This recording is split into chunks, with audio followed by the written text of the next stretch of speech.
Annyeonghaseyo! Welcome to Afternoona Delight, where Leah, Megan, and Amy, romance novelists and your K-romance guides.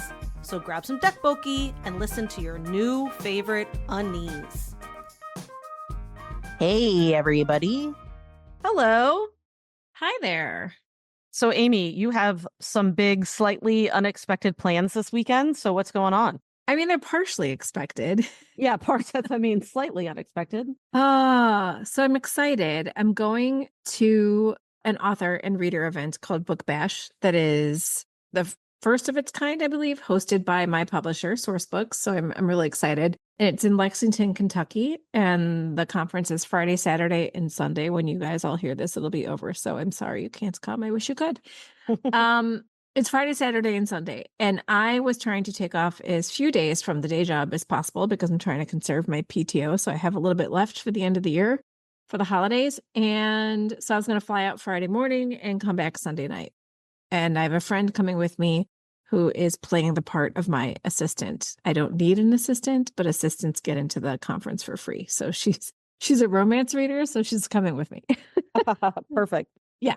And she texted me this morning and was like, have you seen the storms that we're flying into on Friday?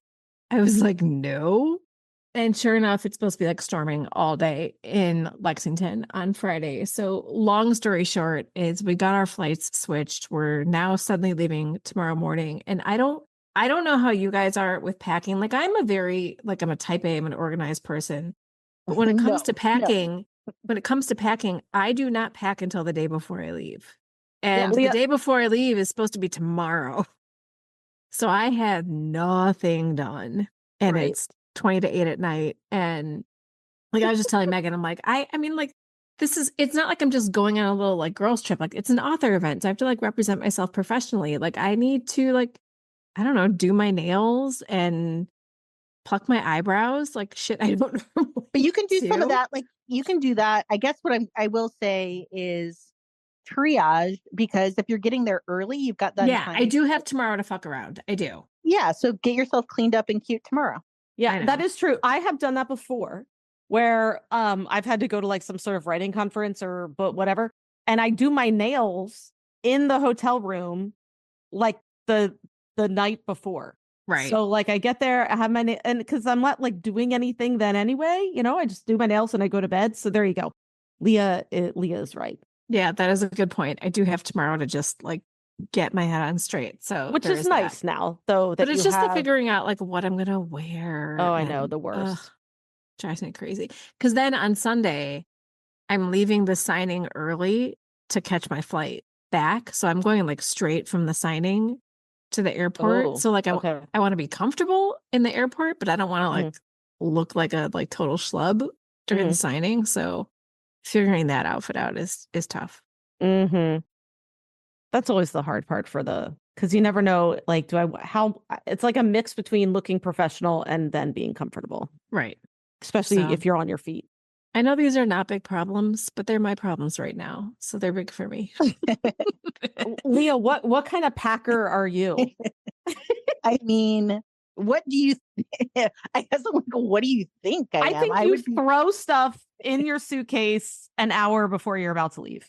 Yes, absolutely. Yeah. And I would say the smallest bag possible, because what I'm going to be manifesting, like right now, I'm not there. Right now, I'm kind of in this like hot mess of clothes where like I want to own nothing almost.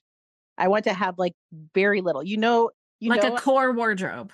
Yeah. I'm an Eileen Fisher gal. I want just like my 10-piece capsule wardrobe. Yeah. And at any time I can just take that.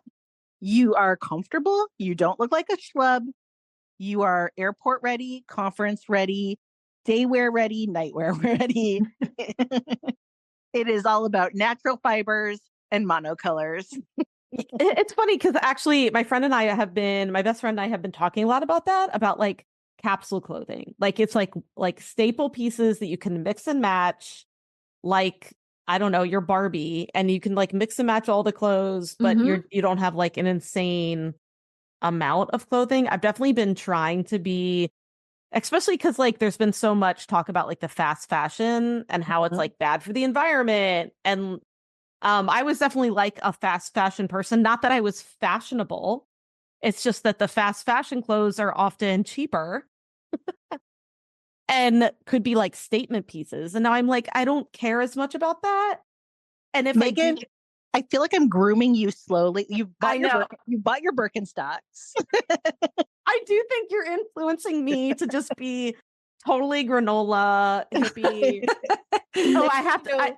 You're going to be like, I just want the natural fibers that can hold up over I know, right? So, and I do have to tell you guys, so I've been really dedicated to like walking every day. So I have a route in my neighborhood that I walk that's like 2.5 miles. And I've been really dedicated to walking every day, a little bit to lose weight, but mostly for like heart health. Mhm. And so my best friend is like, you've got to get a weighted vest. It's like, and I read I've heard about these. Yes, I read the benefits of a weighted vest, especially for older women. It's super beneficial to walk with a weighted vest. So I bought one. And, How much does it weigh? oh, I went with the lowest weight because I was like, if I go too heavy, then I won't wear it. You're going to fall down. Yeah. So I just bought the 6-pound one for now. Okay. Like that's super low. Like I probably could have gone higher, but look, I'm baby steps. Okay. So I put this vest on and my kids are so embarrassed. They're like, Mom, you cannot wear that around the neighborhood. I was like, oh. What does it look like? Because I want one right now. I do too. So what it looks like is it looks like a camelback backpack. You know, like the camelbacks that, yeah. So it's like very slim. It just kind of like it's all in the straps. There's no actual like, it's not like a big vest. It's basically like walking around with like a life jacket on. Yeah, it looks. I bet what people think in the neighborhood is that I have on a camelback. That's probably what, you know what I mean. Those like, but I don't think it's that bad. But my kids are beyond embarrassed. And I was this morning. I was like, Hazel, do you want me to wait at the bus stop with you? And she was like, oh my God, if you even open the garage door, I am running away. I was like, I'm looking it up to buy right now. Yeah, I'll even send you a link to the one I have. We can post it in the show notes for anybody. Yeah, I can post it in the show notes. Because I am telling you. Yeah, these are ridiculous. Yeah, like it's just from Amazon, but I'm really liking it. And the best part is that it has a cell phone pocket on it. I love it. So I can like Neil said, it looks like a walkie-talkie. Because it does look like a little mini life vest. Like it looks like a life vest that's not inflated. Is this meant to be like weight training? A bit. So first of all, it helps with balance. So for older women, wearing a weighted vest is I'm not a doctor. Let me just say that, right? This is only research that I have done on the internet. But it is supposed to reduce fall risk in older women, which obviously is beneficial. And it's supposed to falling issues. I was like, you're what? But I will eventually be older. Do you need a life alert bracelet? I know. I'm just saying. And then it's supposed to also help with bone density. This is exactly what AI says. Like if you just Google weighted vest benefits, yeah, AI overview is improved balance and posture, cardiovascular benefits, bone mass benefits, general strength gains, build muscle, and burn more calories. There you go. I love it. I will tell you, and I've noticed a difference just in like the amount of energy I'm expending on my walks and everything. So, but I'm not the kids are so, because I'm like, I wear this around the neighborhood, like all your friends and their parents see me, like their school buses drive by me. And I'm like, is Megan going to the river? Power walking with my vest on. I don't care. Well, I'm like, what? We're gonna have so many listeners writing in, being like, "Oh my God, I got a weighted vest too." I feel like let's all do it. Let's all do it, guys. I'm telling you, it's especially for women who are like in perimenopause, it's supposed to be really beneficial, and I'm like really into it. So yeah, that's what I've been walking my little butt off with my little padded vest, and I love it. Well, can I add? So I have not. I'm getting a weighted vest as of this minute. But I also, I've been doing like the 10,000 steps. Yeah, which is amazing. Which is great. But again, like it's only a piece of the puzzle is what I'm learning. Oh, and right. So I yesterday. Oh God. But I bought a gym membership on campus so I can work out with my undergrad homies In your weighted vest. because I'm committing now to, because I'm still going to do 10,000 steps. I want to, and I like that. Like, it's very good for me. It like It works is. for my brain. Yeah. But I need to do 30-minute weight training exercises. Like I've got to do 30 minutes of weight training 4 times a week now.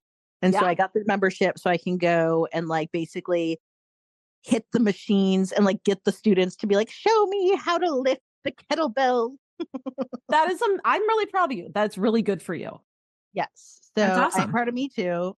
Mhm. I'll be more proud once I've started and I'm doing it. But Yeah. I have paid for it, so I am in. That's always the biggest thing. Well, like I bought the weighted vest and like I made a big deal about it when it came. So obviously my husband is like looking at me like, you gonna wear it? It's like, yep. And today also, today, it started raining. I don't mind the rain. I really don't. Like I'll walk sometimes if it's like misty out. It doesn't really bother me, but it started pouring when I was like almost done my walk. I was like wiping the water out of my eyes. And there were these like lawn care guys that I think were like meant to be mowing the lawn of a house, but obviously they were waiting like sensible people for the rain to pass, and they were just sitting in the back of their truck, and I could tell they were looking at me like power walking by in my vest in the rain, like that woman is fucking crazy. And they might be right. But I did it. I did say that when I got back, I was like, I said to my husband, I was like, I was kind of thought maybe you'd like come pick me up. It started pouring. And he was like, well, I don't know. I thought you could handle it and you'd call me, which is true. I could have called. You could call. You got a phone pocket. In Yeah, your but I vest. was fine. I was fine. I need you to hear this because I'm not trying to one up, but I need to tell this tale of woe to the entire internet. Okay. So I often now, like if I don't get my steps in, I have to walk at night. And so I was in a situation where I had to do quite a lot of steps, like 6,000 or something. Oh my God. And so I was like, well, it's dark. I don't love it, but I'm just going to kind of like, I've got like a little route in my neighborhood where Are you just doing like, that outside, not on the walking pad? yeah, because the walking pad's on campus. So if I'm at my house, I don't. Ah, And so I'll just do it outside. And I go, so I'm pretty used to being outside. I've got like a little alarm that I have, like in case anyone wants to murder me, I can like pull my alarm and they can murder me to the dulcet sounds of the alarm going off. But yeah, I was like out and I had to go. And it was like, an hour and something. And so, I tell my house, like, okay, mommy's going walking. Nick, your wife is going. I come back. Oh, and then somebody called me. And so I ended up talking on the street corner for like another like 45 minutes. And so it was like 11:15 or something. And I was like, I'm going to come home. I come home, all the lights are off. I'm like, okay, no biggie. The doors are all locked. So basically, they locked up the they entire locked you house. out. I feel like this is not the first time you have told us this story. No. Because that was my first thought was you went home and everything was locked. They like did not give a shit that you were out in the dark. Nobody knows. I could have been murdered in a gully, and the next morning they'd be like, "Where's mom? I don't know. Maybe she's on a walk. Let's all go to school." I was like, "How long would my alarm be going off with my murdered body in a gully before anyone noticed or cared?" Like a coyote could have carried you away, could have feasted on your bones. Yeah, no one would know.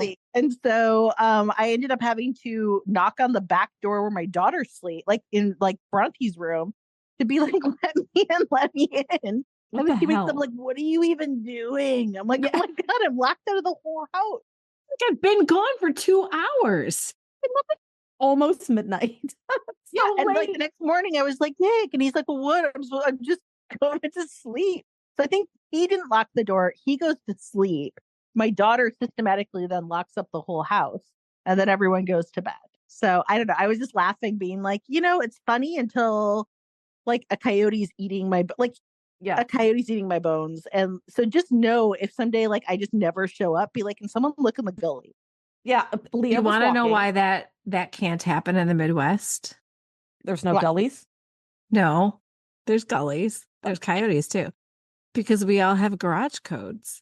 Oh, right. Yeah, we have a garage code. We have a backdoor code too.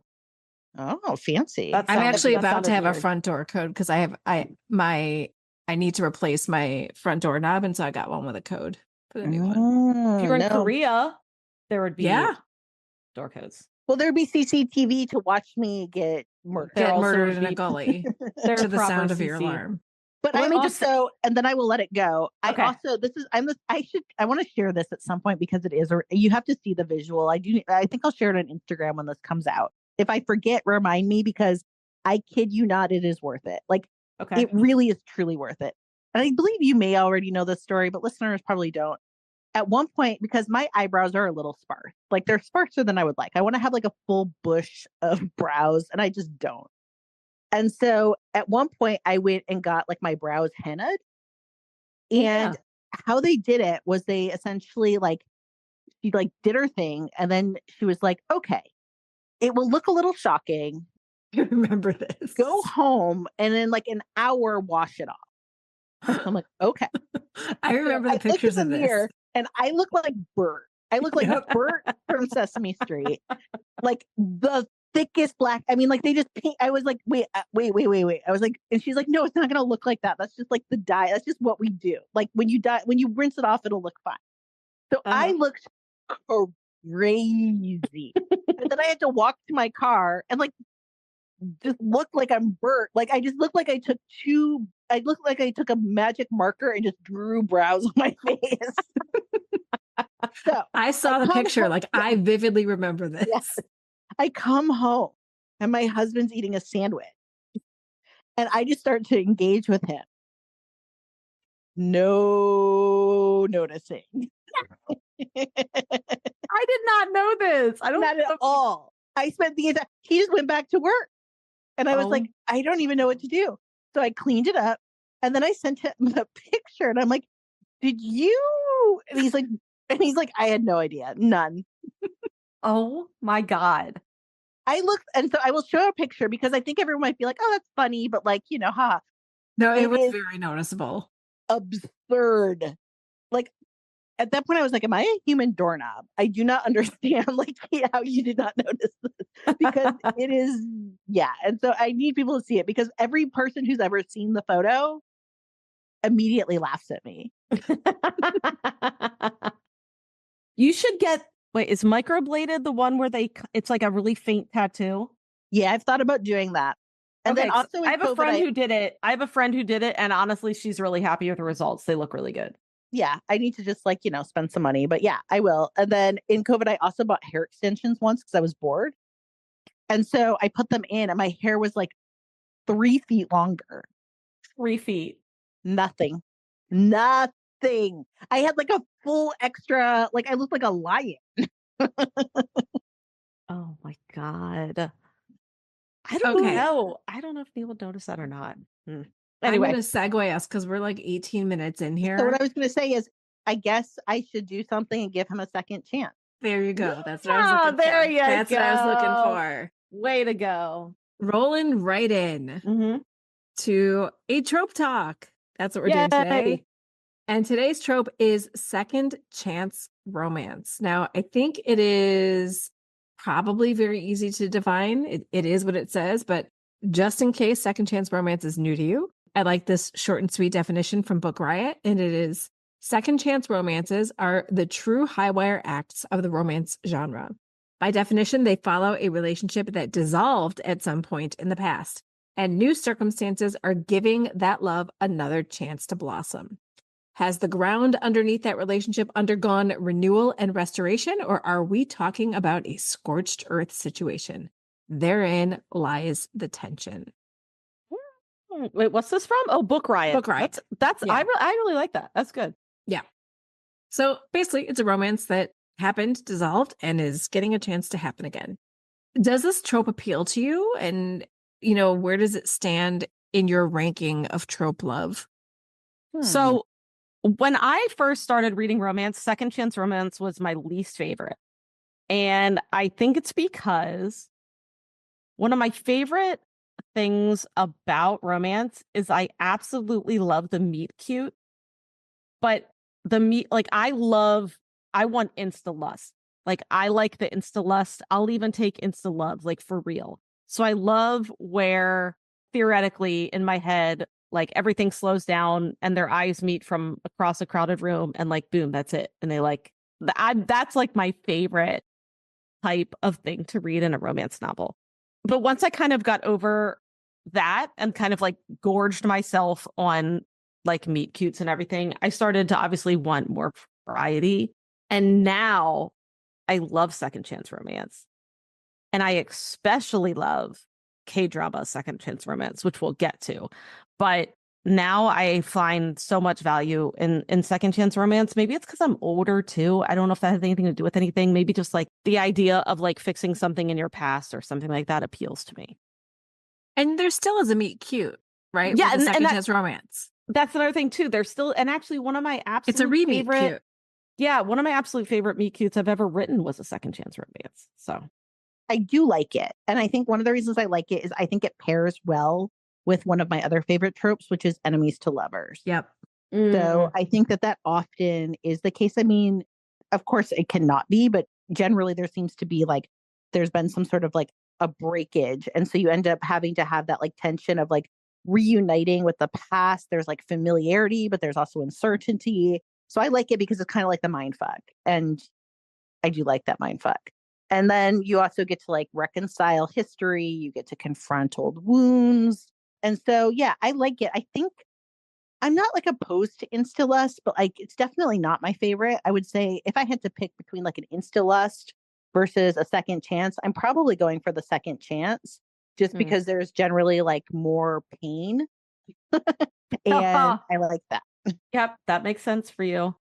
Yeah, I think with second chance romance, there is like insta angst, which I am very much a fan of. There's already trauma there somewhere, right? Because the relationship happened and then ended. Yeah, I like it. I like it a lot. Like to answer my next question, like, have I written a second chance romance? I've written way too many second chance romances. One of the things that I'm doing for this conference that I'm going to this weekend is I'll tell you a little bit about my table decoration that I'm going to attempt. I printed 4x6s of every one of my book covers because I'm only there for one publisher, but I have 20 books published. So I wanted all my books displayed. And then I found these little like speech bubble like cards online, and I'm going to write the trope on each one for each book and put it by each book, and they're all going to like dangle from twine with little clips. I'm going through and looking. I'm like, this is second chance romance with this, and this is second chance romance with this. I'm like, oh my gosh, I really do like this trope, and I write it more than any other trope, and I don't know why, but I do. How about you? Do you guys write it? Yeah, well, first of all, I just want to say insta angst. We need to use that more. I don't think we've ever said that phrase. You're welcome. So yeah, good. I like You heard it here first, folks. Insta angst. Trademark. Yeah. TM. TM. Yeah, so I don't write it that much, but I have written it. And yeah, one of my favorite books that was Dirty Thoughts. So that was out with Avon under this name, Megan Erickson. That was a second chance romance between two high school sweethearts where basically they were like kind of the wrong side of the tracks type couple in high school. She went away to work for big business and he stayed home to work as a mechanic. And he always kind of thought she was too good for him, but obviously he still loved her. And yeah, so when they meet again, her like car breaks down on the way into town. I don't think she knew I don't remember. I wrote it a long time ago. Either she didn't know he was a mechanic or she didn't know this was his shop. She kind of like pulls in. And I loved writing the scene where he comes out with like his overalls like half down, and he's got like he's like wiping his hands with like a grease rag and he's like a little dirty. I totally remember this scene. Hair's a little rough and it's like my favorite. And her like her breath gets taken away, Yeah, it's one of my favorites. And I still to this day that's one of my favorite books that I have ever written. So maybe I should write more second chance romance. I really like that book, so I think you should. Thank you. I have maybe I've only done one. I don't remember. But there's like one coming to my mind at the moment, which is Last First Kiss, where I have it's like a small town romance where it's kind of like a it's like it's also got a trope of like the Hatfield and McCoys, like, like the feuding neighbors. So it's was like young love. And then, because of like the family's like, longstanding animosity as teens, their young love was nipped in the bud quickly. And then she's moved on. She got married. Her marriage had ended. She had a child. And then she comes back to the small town. And the cute boy next door is now like the town sheriff. Oh, I like that. And he pulls her over, I think, is what I have. Yeah. I love So that. anyway, yeah, it was a fun, and I liked it. It was fun to like come back and have. I do. I think like the more I think about Second Chance, as you even talk about it now, I do. I like it because there's just so much layering to come in. Yeah. Once somebody has like seen you and there's the enemies and lovers, like you've seen me at my worst, but then there's also like we were also together. Yeah. So it's like even more complicated.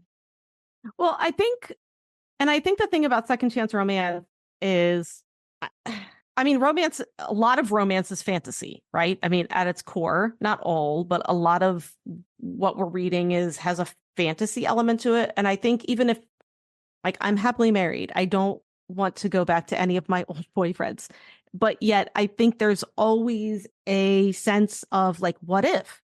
Like, I think everyone has maybe someone in their path that they think, what if? What if I went in a different direction? Just how would my life have been? It's not that we want to change our current life. It's kind of like a fun fantasy sometimes to follow. So in a way, I feel like second chance romance books also do that. Mm-hmm. It's like, it's very relatable. Yeah.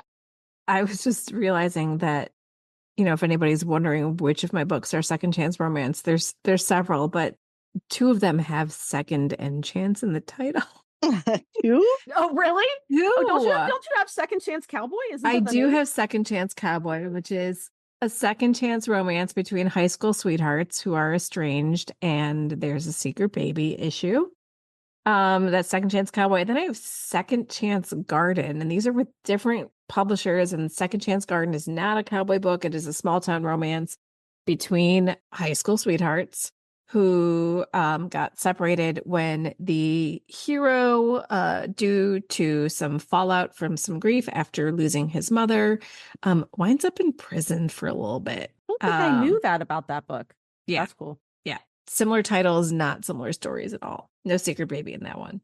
But yeah, we've all written it. We all like it. And Insta Angst, TM.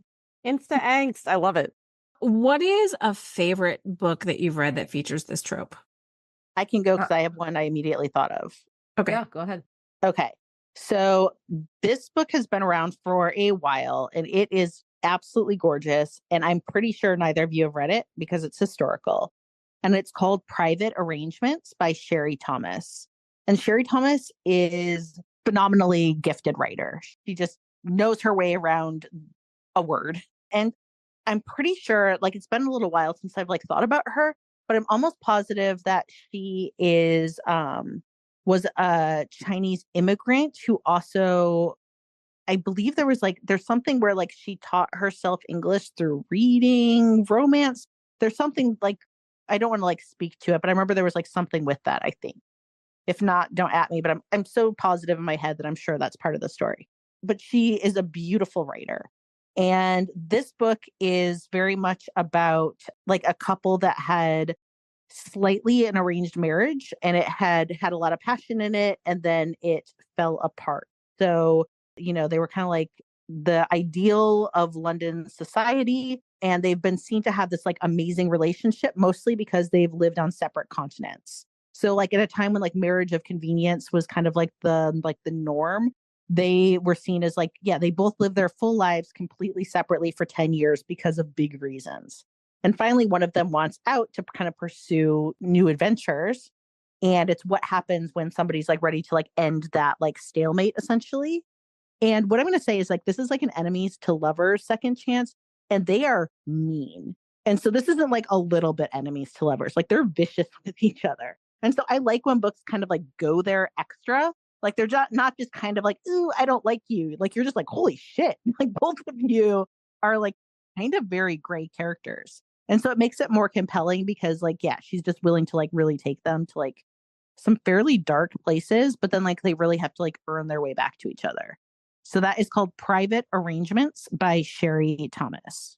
It's probably no surprise that I'm going to recommend a Kristen Ashley book because that's all I do. But she has a wide range of books and has a lot of the tropes. And yeah, so this one is called Golden Trail. So this is from her Berg series, which I really like. It's kind of like a small town series. The first book in the series actually is a second chance romance, but it made me very angry because I hated the reason for the separation. And there was basically a lot of angst over a very stupid reason, which I don't like when the reason, But Golden Trail is a little different. That features Tanner Lane and Raquel Merrick, but she goes by Rocky. And what's interesting about this book is that it's all in Lane, Tanner Lane, the male, the hero. It's all in his point of view, which I find very interesting. Doesn't happen very often in romance books. Lane is such an interesting character that you're happy that the story is told from his point of view because he loved Rocky. She left him and he doesn't know why. But when he comes back to town, Rocky has a really terrible romance with a new guy. And there's like some suspect things about it. And of course, Lane is still angry at why she left him and he doesn't know the real reason, which I won't reveal because you got to read the book. But yeah, I love this book as always. Again, especially because it's in the hero point of view. It's just one of my favorites that she's ever done. So it's called Golden Trail. And I am going to recommend Emily Henry's Happy Place. And I've mentioned her books before. I'm a huge fan. And this was not her most recent one. It's a couple books ago, but one of my favorites of hers. And Happy Place is about a couple, Harriet and Wynn. They go by Harry and Wynn. And they've been together for like 8 years. And they have this like group of, I think, 6 or 8 of them that go on a vacation every year to one of their like family's lake houses. And it's called their Happy Place. And after 8 years, they have been separated for, I want to say like a couple months. And they decide to keep it secret from their friends for the vacation because they don't want to upset everybody. And it is, it's so, I mean, I don't want to give stuff away. It's their love story, but it's also like an ensemble cast and we get a lot of different stories in it. But yeah, just a really beautiful romance. And I love everything she writes, but this is a really, really good second chance romance. Happy Place by Emily Henry. How about a movie? And then we promise we're getting a K-pop and K-dramas, y'all. But we always got to give our Western comps. Mm-hmm. So I have one that I really, really love. And that this came out in 2000 and it's called Love and Basketball. Oh, have you seen this one? Yes. I haven't. Growing up, I had a friend who was obsessed with this Yeah, movie. so I'm obsessed. I kind of feel like it's a cult classic. I think it is, yeah. And so what is really cool about it is it's a second chance, but it's also kind of like episodic. So there's 4 parts to it. So the first part is when the leads are children and they kind of become friends because they both love basketball. And like, of course, the girl beats the guy and, whatever.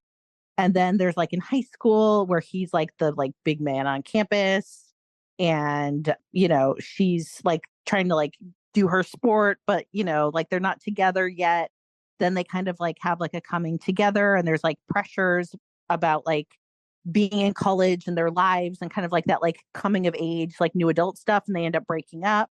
And then not to give it all away, but what's really cool is at the end, they really dive into like the WNBA and like her experience kind of like getting into the WNBA. So it's not just like, he's not just the big athlete, like she is very much an athlete and he kind of really respects it. And that's really hot. So it's cool because it just follows them through different chapters of their lives. And so there's like the second chance, but also like you get to see the whole story as well. You're not just seeing like them and then like hearing about or seeing some flashbacks. So that's called Love and Basketball. And it's a bit older, but I haven't watched it in a little while, but so I'm not like 100%. I think it holds up. Honestly, it's a great movie.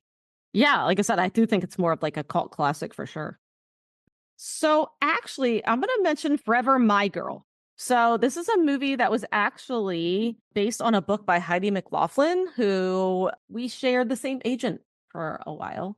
I have met Heidi. She is very, very nice. And they made a movie about her book. And I believe it's a secret baby romance. I have not actually seen the movie itself, but I do know that I think the hero is like a country music star. And he comes back. Oh, yeah. I remember seeing trailers for this. Yeah. And he comes back to find he's got a baby with the mother. I think that's the full plot of the movie. Again, I haven't seen the movie. I just know the plot of the book. So I'm not sure what's changed for the movie. But it's definitely a second chance romance. And yeah, it's called Forever My Girl. And I am going with Always Be My Maybe on Netflix with Ali Wong and Randall Park. Have either of you seen this? Yeah. No. I love it. It's so freaking funny. I've seen it so many times. I love Ali Wong. I didn't even know about this. Well, I'm going to sell you on this movie right now. Okay. So Ali Wong is Sasha and Randall Park is Marcus. And they were like best friends growing up, like lived next door to each other, always eating at each other's houses, stuff like that.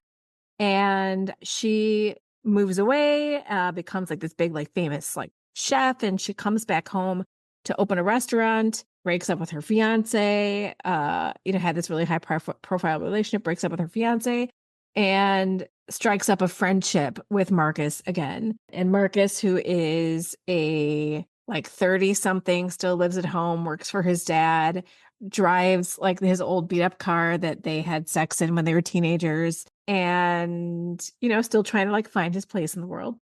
Oh. They go back to being like best friends first, but you can clearly tell that, he still has feelings for her. And there's this great like stint in the movie, and this is not going to give too much away, but you need to know this because it's like the funniest thing ever. So he is about to tell her that like he wants to start like seeing her, and she like butts in with like, I've met someone. He's amazing, and they make plans to go out to dinner. It's not the funniest scene you've ever seen. It's the funniest scene you've ever seen. So she's dating. They're at this really like highfalutin like restaurant where it's all like artistic and stuff like that. And she's like, oh, here he is. And it's Keanu Reeves playing an amped up version of himself. And it's so freaking funny. And then they go back to Keanu Reeves' house afterwards. And he's like Keanu Reeves. Hi, like it's like the Being John Malkovich of yes. Yeah. Right. It's like it's the most amped up version of him. It's so funny. Like Being John Malkovich, or it makes me think of like Neil Patrick Harris and like Harold and Kumar. Like just playing like a total fictional version of yourself. Okay, right. And like so like pretentious and like, like everybody looks at Keanu Reeves as being like this enlightened being, but like in the movie, he acts like he knows that everybody thinks, like he knows what everybody thinks, and he plays into it. It's so funny. I like can't recommend it enough. Megan, if you're looking for a great rom-com, head on over to Netflix. It's so that looks now I looked it up and I do remember it. I don't know why I didn't watch it because I watched it several times. Sometimes I'll just watch the Keanu Reeves scene. Okay. It's so funny. All right. Sounds good. There's a part where they're all wearing like headphones at the restaurant where I think they're listening to like the animal that was slaughtered that they're eating. And he's listening, and all of a sudden he just like bursts into a loud sob and says, "I'm sorry," and then eats the food. That is such a Keanu. I love that. So funny. It's so oh my gosh. Oh, yeah. That's funny. Okay. So yeah, great. And then like Marcus has like a rap at the end of the movie that's all about like I punched Keanu Reeves. It's so funny. Oh, okay. That sounds good. So yeah, second chance romance, really funny, really sweet. And now we're going to move into our Korean content. So yay! You made it, everybody.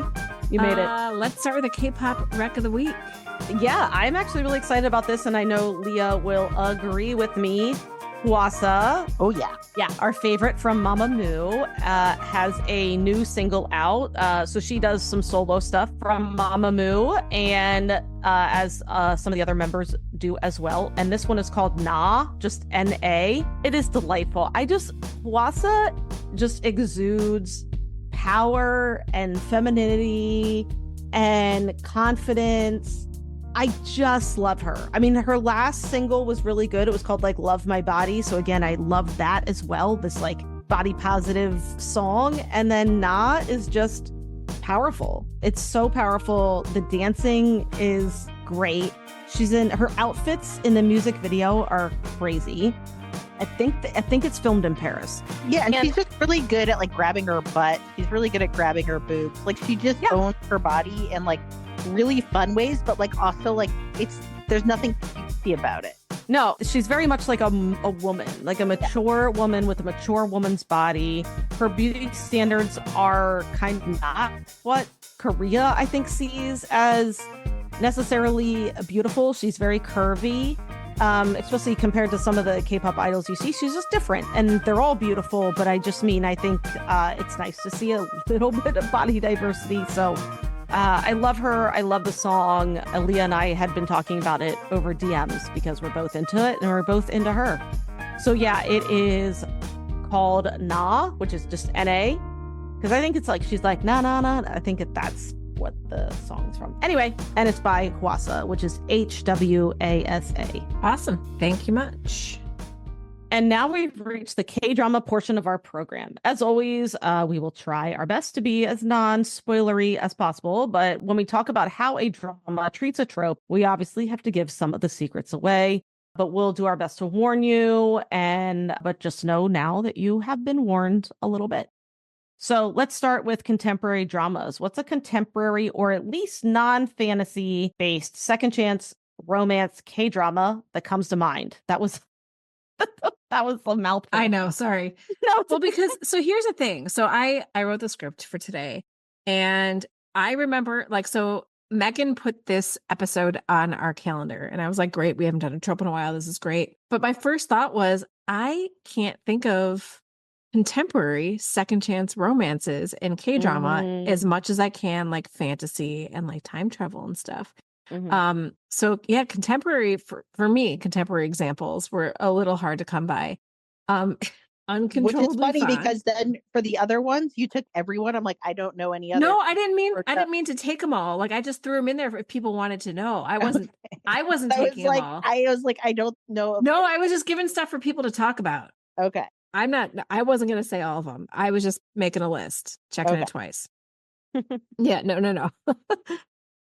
I'm not like that. So uncontrollably fond, which, look, is this a romance? We'll talk about that in a second. But uncontrollably fond, Kim Woo Bin and Bae Susie's characters were in a high school relationship that ended, and then they reconnect as adults, where he is a famous actor and she is a documentary filmmaker. Do they have a romance? Yes. Do they fall deeply in love? Also, yes. Is it a romance, though? Spoiler alert, if you have not ever heard me talk about Uncontrollably Fond, earmuff it right now. Is it a romance if one of them dies? I'm going to say no. Pretty shitty second chance romance, if you ask me. But that was the contemporary one that I thought of. I'm not very proud of that one. But that's close as I got. Go with one of my favorites of all time. I did think of this one too. Yeah, Our Beloved Summer, which I totally love. Makes me want to have Juju BT all the time. And I just think both actors are playing kind of like top of their game. I think they both just like act their pants off in that. So we have Choi Woo-shik and then Kim Da-mi and their high school sweethearts who had filmed in a documentary together in high school that went viral. And I think that's a really cool premise. And then they break up. They are like, we're never going to see each other again. And then they're forced to reunite when the documentary they made like regains popularity, and a producer wants to do like a sequel about their lives now. And so he is a free-spirited artist who works under a pseudonym, and she is a hardworking like PR type person. And they're kind of like, they're not really sure about coming together and filming the sequel, but they do. And then while they do, old feelings begin to surface. And I really like the fact that there's like the filming layering part of it too. And then there's like relationships between like some of the crew against like some of the cast, like the people as well. So it's got that kind of cool, it's not like really reality television. It's more like confessional documentary style. But I just thought it was a really fun, fresh, I don't know. I think this drama is really special. And I think like, it's not perfect, but I think it is unique is not like the best word to use, but I think it's original. And the feelings for it felt really original as well. Like it's got like an indie vibe to it, even though it does. Yeah. Okay. So this isn't I'm going to say this drama, and it's only because I am having a hard time thinking of a second chance romance drama that's contemporary. Right? It's really hard. So I'm going to say Prison Playbook because there is a romance. Yeah, I agree. And so this was interesting too, because so you have Park Hae-soo, the actor. He plays a baseball player who is in prison for assaulting and killing his like sister's rapist, basically. And he had already been on like the outs with his girlfriend, I think, before all this happened. And I love it. So it's Crystal who plays his girlfriend. I really love her. And it's interesting because there's so much going on in this drama. There's so many characters, but yet there is this like underlying romance where you can tell like she comes to visit him like once and he's like, never come see me again. Cause that's obviously his big thing too. He's like, I did this to like, I did this. I know I did this. I don't want to bring anyone else down with me. And she still wants to support him and he doesn't want it. But yet when she comes to visit him, the way he looks at her is heart-wrenching because you know he still loves her. And there's a lot of flashbacks to how their romance started. The drama is definitely giving you the romance feels. And I don't know, there was something about this romance in Prison Playbook that was like barely a big part of the drama, but yet it's something that I remember. And then when he finally gets out, they rekindle, and it's not to, I mean, I know I gave a spoiler, but there's so much going on in this drama. Trust me, that's not like a big spoiler to the plot. But I just really love that part of Prison Playbook.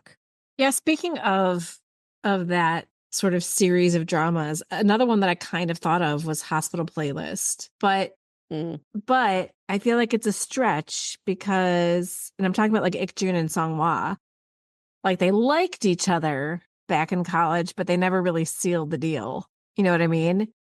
Because of reasons. So I still think they kind of get a second chance, although it takes forever, but they get a second chance. But yeah, I think Prison Playbook's a good example of that. But see, that was hard. Contemporary is hard. That was hard. Why is that? Because I feel think like it's something that's K-dramas, lacking. I think it's something that's lacking. Well, I do. So this isn't. I don't think you asked this question, but I do. That's okay. I do. No, you didn't. I do need to bring this up because this is the thing about K-dramas is I know you wouldn't call it a second chance romance, but the majority of K-dramas have a first connection. Yes. And have some sort of, there might be angst related to something that happened in their childhoods. There might still be insta angst, you know? But I mean, think about like, I realize Healer is not a second chance romance because they met when they were like babies, little kids. But in a way, you know what I'm saying? No, I do. So there's always that past connection. Yeah. And I think so. I feel like I often get the second chance romance feels in K-dramas because of those childhood connections. And like I said, like it may be lacking in contemporary, but there are so many second chance romances now when we start getting into things with a supernatural twist, a magical twist, or time travel. So let's talk about past lives. Yeah. Because how many dramas are out there where we get to see like a multi-generational second chance romance that spans lifetimes?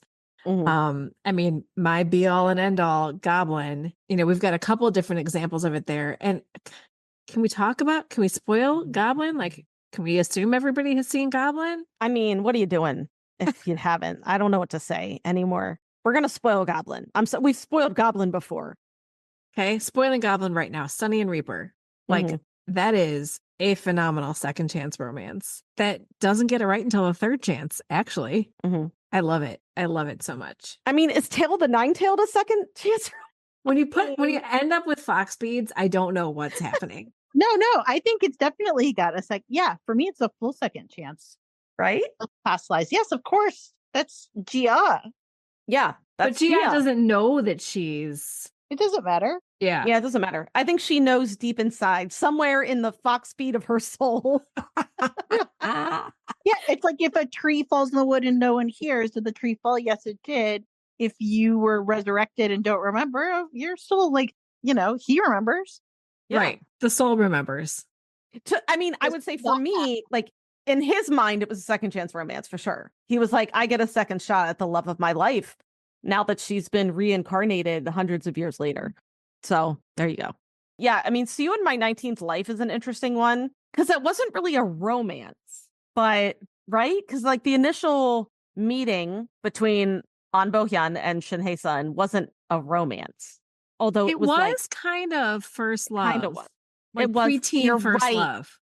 It was first love, but it could never have been. It wasn't realized back then. No. But then they were propelled. Okay, but if we spoil it, oh yeah, that's true. If we spoil it and go all the way back to her first life, well, that's what I mean. Yeah, they're connected there. But even like I'm talking, even like when he was a kid and she died, like they had that crush. Yeah, when he started dunking himself in all the pools.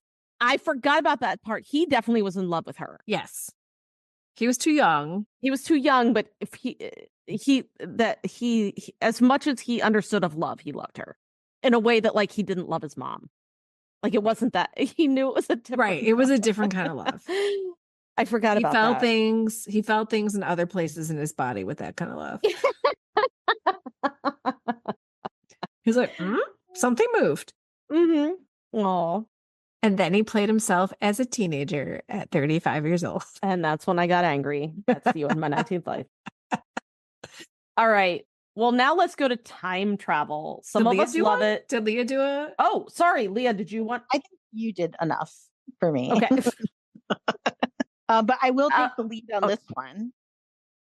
Okay. The time travel? Yeah. Okay. So time travel. Some of us love it. Some of us can take it or leave it. But either way, the time travel aspect puts an interesting spin on the idea of second chance romance. What's a time travel drama that does this well? So I love time travel, but I'm picky with it. And so, but I tend to love it most when it is historical. That is when I'm generally like Lovely Runner. Like, again, no shade to Lovely Runner, but like, I like it when they go like back in time. And so here's one that I think you can make an argument is like a very, very, very weird second chance time travel story. And I'm going to try to connect the dots for Mr. Queen because I think it can work. Oh, because God. we have, well, first, remember, and I don't want to do too many spoilers, but we have a time travel second chance romance? Yes. I think I can do it. I think okay. Stretch it. Let's see. Okay, well, because here's the thing. We have the King Cheoljong and the Queen, and their arranged marriage starts off pretty cold and distant. Although we know that there was like a little bit of a potential for something, but it kind of got like messed up by like some nefarious scheming. So their arranged marriage does start off cold and distant. But then we have time travel because we have a male chef from the future whose soul goes back in time and enters the Queen's body. Yeah. And in doing so, this does give that royal couple a second chance at their relationship. So the king does begin to fall in love with the Queen having a new personality. And essentially their marriage has this like fresh start. But as the story progresses, deep inside the Queen, who's being dominated by the soul of the male chef who's gone back in time, she is also beginning to develop feelings for the real king. And so you do have time travel that's like a third wheeler who's also kind of just falling in love with everybody as well, in my opinion. But then you also have like the two main protagonists having a second chance at their relationship through the intercession of the time traveling third polyamorous part of this relationship. I actually, you're threading the needle for me. You are threading the needle for me. Yeah, I'd say it's like almost like a second chance time travel. They don't explicitly lean into it, but look, I'm sorry, it's a polyamorous relationship. It kind of is. It is. Because there's no way that chef is into him. He is into him. And she is part of the whole thing. Yeah. So there we go. Mr. There's Queen. There's a lot of mind fuckery to wrap your brain around what happens in Mr. Queen. I love Mr. Queen so much. You guys were such haters to Mr. Queen. Mr. Queen is Yeah. We were kind of bitchy about it. No, honestly, Sorry. it's one of the top. It is a. I'm going to just say it again one more time. I love this journey for you. Yeah. And I think that, like, the fact that you just have to give a nod to the fact that, like, isn't it nice sometimes when something just really pushes it, like, and goes just like a little bit batshit? I do respect that it went completely crazy. But it doesn't go like Sound of Magic batshit, where you're just kind of like, God, this is batshit just to go batshit. This is like, it goes batshit, but it holds. And I just really like anything that's going to have any kind of gender bending, polyamorous, anything in a cage. I mean, it's the only one I can think of, really. Look, it gave us non-woo, so it gave us Sad Cousin. Win. It's a win. I'll never forget Sad Cousin. Yeah, I mean, I shout out to Sad Cousin, but I really am there for like he loves him, she is him, he loves her, and she loves them. We all love us. Yes, and that's the way the universe should be. Yeah, I mean, I went with a classic go back couple, like a legit second chance. We have a marriage that is on the brink of divorce. Both travel back in time to when they were in college, right before they met each other. Both find out that their counterpart has also gone back in time and make a pact not to date, not to fall in love, to basically like fix their future. Gosh, every time I talk about this drama, I want to watch it again. I know, it's so good. It's so good. So good. Go back couple. Go watch it. Okay. As far as dramas are concerned, do you prefer this trope in a contemporary setting or in a more magical setting?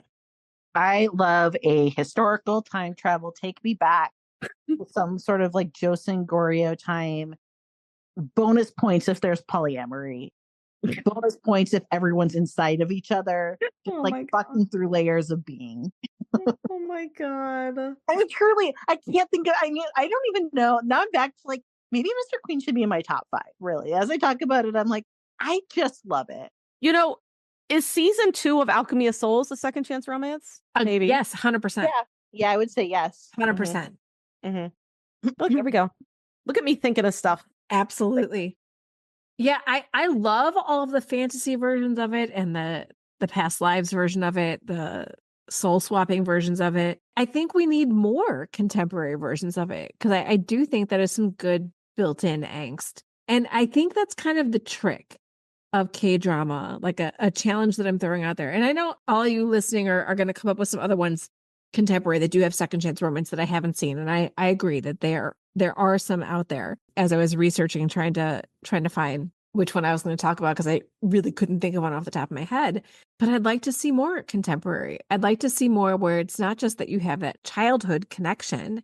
Right. But you had a relationship that went south and now you're being thrown together again.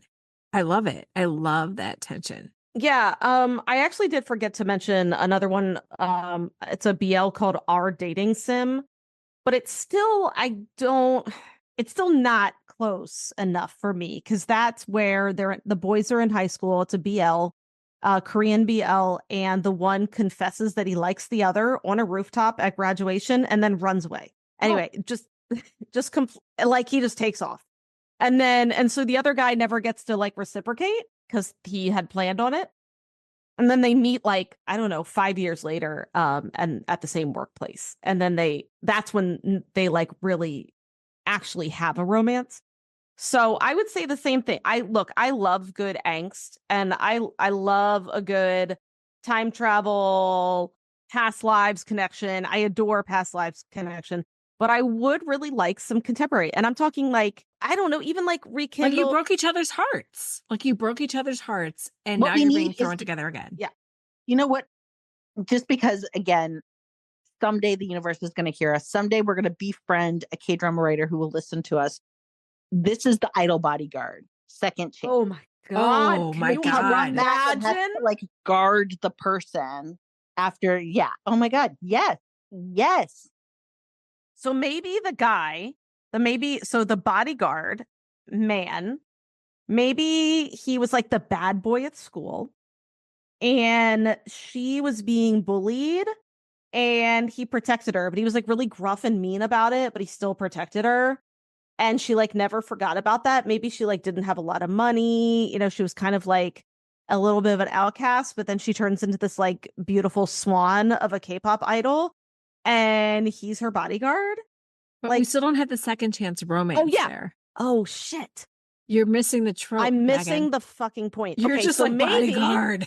So maybe that's how they met, but then they actually had a full romance. And maybe they were like, we're going to be together forever or whatever. And she's like, never mind.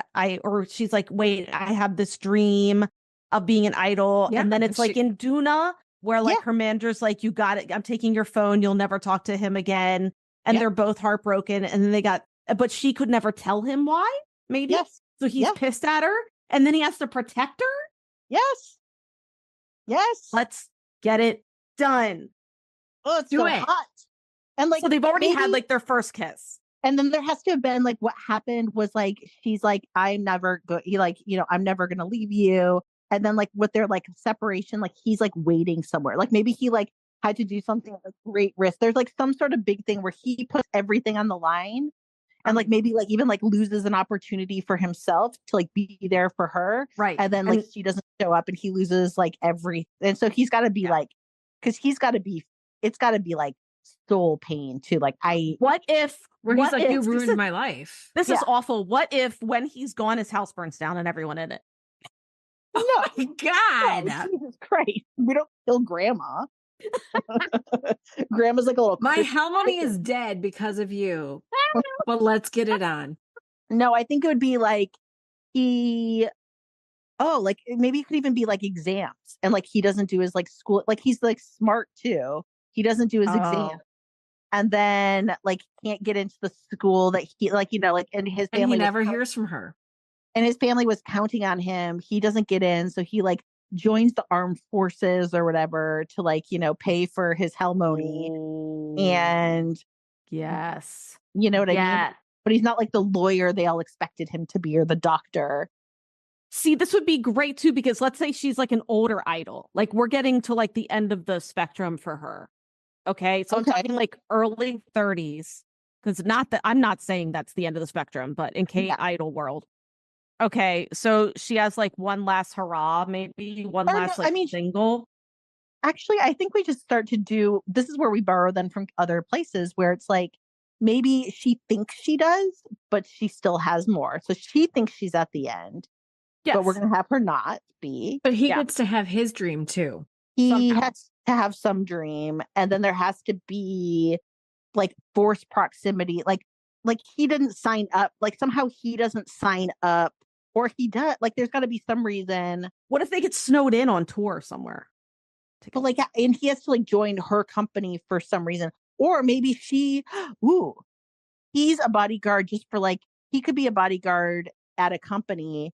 And then she's like her contracts, like, maybe she like her thing ended at one place. It's like a Jessie or something like that, where like she ends at one company and then she starts at another. So she comes to his company and is like assigned rather than him. Ooh. Because like he doesn't go like he doesn't know. He just shows and maybe, up. And maybe by this point he's like gone up in the ranks, but this is don't mind us, everyone. We're just writing a story here. Yeah, he's gonna be like Mr. Lee.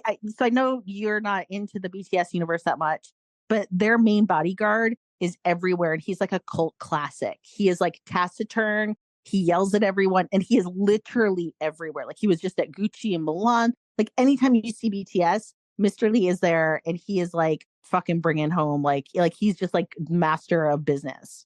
Yeah. And so he's got to be like that. Like he's got to be somebody who's like he's like the head of security or something. He's not just like a rando bodyguard. Yeah. No, this is fantastic. I need it.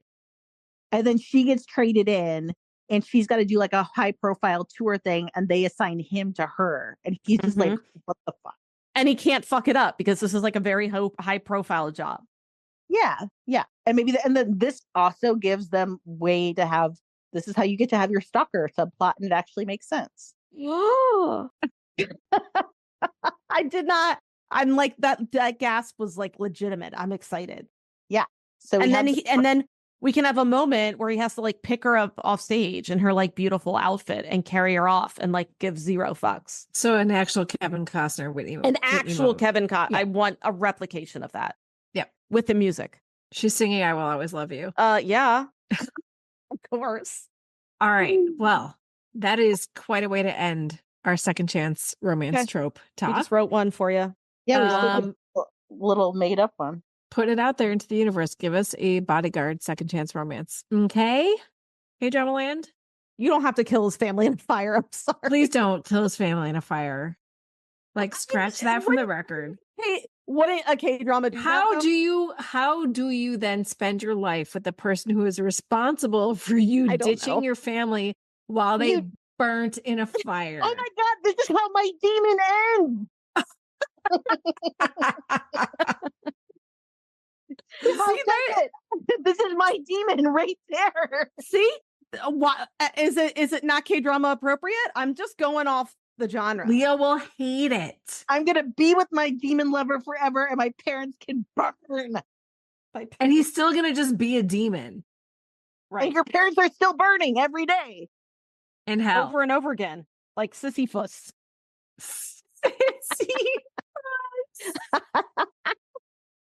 Okay, we gotta go. All right. Thank you for listening, everyone. We will see you next time. Thank you. Annyeong. Kamsahamnida. Thank you for listening to Afternoona Delight. Where can you find us outside the pod? Head on over to afternoonadelight.com. That's AFTERNOONADELIGHT.com. You'll find links to all our social media, our book recs, K-pop and K-skincare recs, and if you want even more Afternoona Delight, because really who doesn't, you can join our Patreon, where you can choose the patron level that's right for you. Join in daily K-drama conversations, listen to bonus podcast episodes just for patrons, and participate in our monthly live K-drama support group via Zoom. We can't wait for you to be a part of the community. Until next time, annyeong!